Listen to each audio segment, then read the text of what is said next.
রাকিব, তোর কিছুদিন ধরে একটা কথা বলতে চাইছিলাম, বুঝছস, আমি বলতে পারতেছিলাম না। ইফ ইউ ডোন্ট মাইন্ড, আমি কি কথাটা বলবো? বন্ধু বান্ধবীরা ডোন্ট মাইন্ড, একটা আঘাত পাইছি না, তোর সাথে আমার আত্মার সম্পর্ক।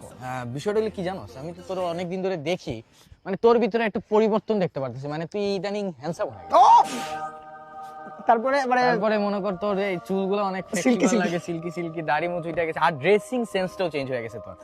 মানে বুঝছস, তোর লাগে একটা নিজের মন থেকে গান লিখছি। হ্যাঁ, বল। ইকি মেরা ইয়ারা ইকি ও দিয়ারি ইকি বাসি দাসি হে মেরা তু হি মেরা সচ্চি হে, দ্যাট ইজ মাই ওয়ার্ড।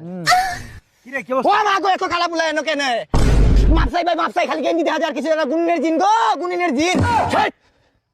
তুই আমার বন্ধুর অপমান করলি, মানে তোরে আমি একটা আলাদা রেসপেক্ট করতাম, তোর একটু সম্মান করতাম, সে আমার ছোটবেলার বন্ধু, একসাথে ল্যাংটাকাল থেকে বড় হয়েছি, মানে তুই এরকম ভাবে অপমান করবি কি লেগা? ও দেখতে একটু কালা, মানে একটু না একটু বেশি কালা, মানে দেখতে একটু হাইটে কম বাট্টি, দেখতে একটু মোটা বেশি, পেটটা বড়, মানে এরকম ভাবে তোর অপমান করার তো ঠিক না।